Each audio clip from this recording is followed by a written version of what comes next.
నాగబాబు మాత్రం రీసెంట్గా ఒక గ్రామంలో జరిగిన బహిరంగ సభలో ఆయన అయితే మాట్లాడుతూ సోషల్ మీడియాలో అంతా ఆయన చెప్పిన వ్యాఖ్యలు అయితే వైరల్గా మారుతున్నాయి అనమాట.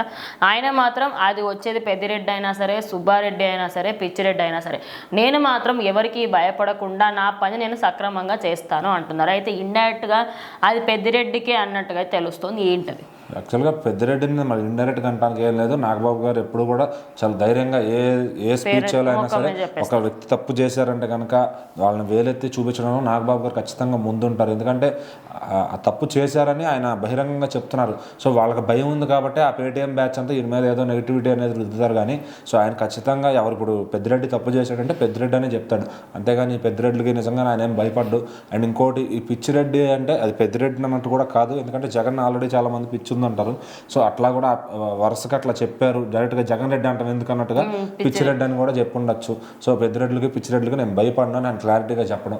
అంత భయపడే వాళ్ళు అయితే రాజకీయాల్లో వాళ్ళు ఇంత ధీమాగా రారు అన్న తమ్ముళ్ళు ఖచ్చితంగా.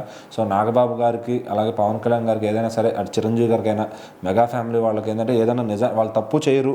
ఎప్పుడు కూడా ఈ వీళ్ళలాగా అక్రమాలు చేసి జైలుకి వెళ్ళటాలు ఈ బ్యాక్గ్రౌండ్ నుంచి అయితే లేరు. ఖచ్చితంగా ఒక మంచి బ్యాక్గ్రౌండ్ ఒక 10 మందికి సాయం చేసే టైప్లో ఉంటారు. కానీ వెనక్కి వెళ్ళి చూసుకుంటే వర్స్ట్ బ్యాక్డ్రాప్ అయితే లేదనమాట. ఖచ్చితంగా వాళ్ళు అందుకే నిజాన్ని నిర్భయంగా చెప్తారు. ఇప్పుడు పెద్దిరెడ్డి అడవులు దొంగతనాలు చేస్తున్నాడు, అందులో మైనింగ్లు చేస్తున్నాడు అని తెలిసి ఆ విషయాన్ని చెప్తారనమాట ఖచ్చితంగా. సో నాగబాబు గారు ఇట్లా వైసీపీలో ఎవరు ఏం తప్పు చేసినా ఒకటే వాళ్ళ కూటమిలో కూడా ఎవరైనా తప్పు చేసినా ఖచ్చితంగా ధైర్యంగా మాట్లాడతారు. సో ఇప్పుడు వీళ్ళని అన్నారని మనమేమి పెద్ద న్యూస్ చేయక్కర్లేదు. ఖచ్చితంగా ఆయన ఎప్పటి నుంచో కూడా ప్రతి ఒక్కళ్ళ మీద స్పందిస్తారు. సో కొంతమందిని ఏంటంటే గౌరవంగా పిలవాలనిపిస్తే గౌరవంగానే పిలుస్తారు. ఎవరైతే ఆ మర్యాదకు అర్హులు కారో వాళ్ళని ఎట్లా పిలవాలి అట్లానే పిలుస్తాడు అనమాట. పేరు పెట్టి పిలిపించుకునే దానికి అలాగే గారు మర్యాద తీసుకునే దానికి కొన్ని ఇది ఉంటాయి అనమాట. సో మరి అది నాగబాబు గారు కరెక్ట్గా తెలుసు.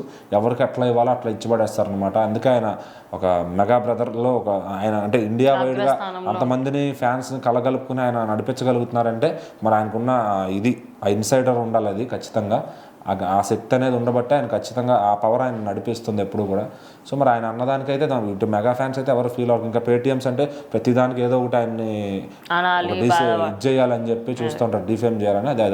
అది ఇప్పుడు ఈ తరం కాదు, వాళ్ళ వచ్చే తరం కూడా వాళ్ళ వల్ల కాదు.